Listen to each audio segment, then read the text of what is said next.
Pasamos un tercio de nuestra vida durmiendo. Esta actividad es fundamental para el desarrollo saludable del ser humano.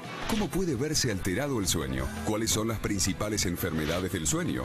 ¿Qué impacto tienen las alteraciones del sueño en nuestra vida diaria? Estas son algunas de las preguntas que abordaremos en este segundo bloque de Los Enigmas del Cerebro.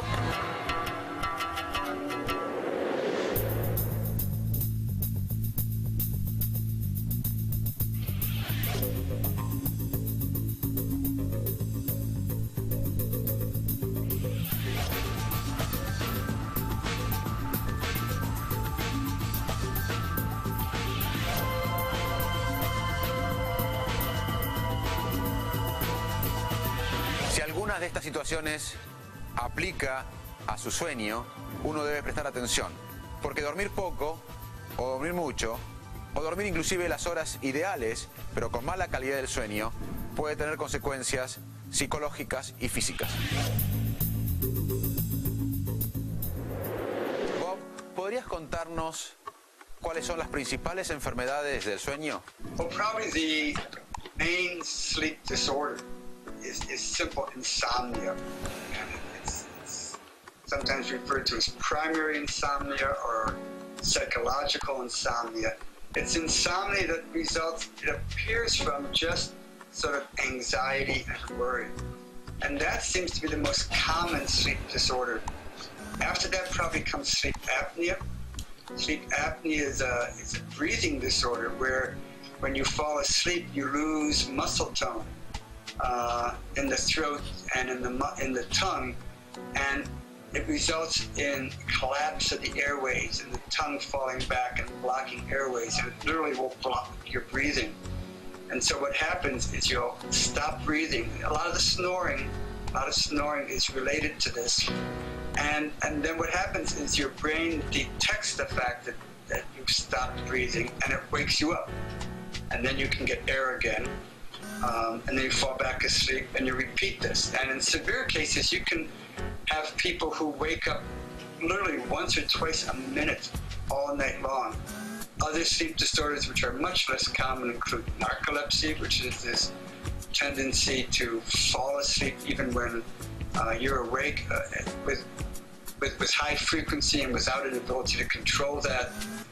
It's characterized by an immediate entry into REM sleep when you fall asleep. It's due to genetic mutations in the orexin system. Orexin is a neuropeptide that's in the brain that's involved in the regulation of sleep. And then there's other sleep disorders that have to do with movement disorders. There's restless leg syndrome. There's periodic limb movement, and then there's the parasomnias like sleepwalking and sleep talking. And more recently, we've discovered this one known as REM sleep behavior disorder. All of these probably have detrimental effects on the ability of the brain to process memories and emotion during sleep. Whether it has similar impacts on the endocrine functions, the insulin regulation, or the immune function, the antibody production. ¿Tenemos alguna idea desde las neurociencias por qué soñamos?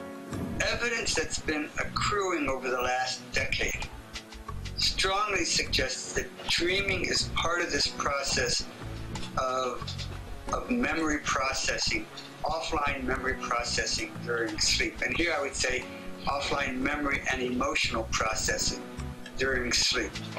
We had a paper out a year ago now in which we showed that when you're trained on a task and show subsequent sleep-dependent improvement on the task, that those people who improve the most as a result of sleeping after training are those who report having dreamt about it when we wake them up. So it looks like dreaming is at least a marker for those brain processes go on while you sleep that can enhance and consolidate and integrate recently learned memories. And when we've looked at it, it looks like that dreaming is part of a process whereby the brain is taking newly learned information and trying, if you will, to file it away in terms of possible future uses.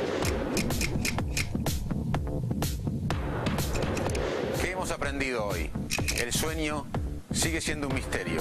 El cerebro está activo cuando dormimos. El sueño tiene una arquitectura específica. Hay dos formas de sueño, una con movimientos oculares rápidos, REM, y otra sin movimientos oculares rápidos. Cuando soñamos, en general, lo hacemos durante la etapa de movimientos oculares rápidos. La arquitectura del sueño varía con la edad.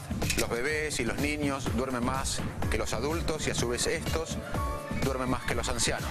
Es importante conocer cómo uno duerme, porque dormir poco, dormir mucho o dormir las horas ideales, pero con mala calidad de sueño, puede alterar nuestra salud. Una de las funciones más importantes del sueño se cree que es consolidar la memoria. La hipótesis de por qué dormimos todavía no tiene respuesta. Quizás para restaurar nuestra actividad diaria, o quizás para reponer energías y al otro día tener la fuerza necesaria para las actividades mientras estamos despiertos. Y a pesar de que es una actividad a la que le dedicamos mucho tiempo, casi un tercio de nuestras vidas, todavía sigue siendo un misterio.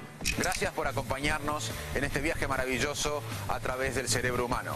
Los invito a ver el próximo programa. Abordaremos cómo impacta la música en nuestro cerebro. ¿Qué pasa en nuestro cerebro cuando generamos música? La música produce activación de los sistemas de recompensa del cerebro. Todos estos dilemas y otras preguntas las abordaremos en el próximo episodio de Los Enigmas del Cerebro.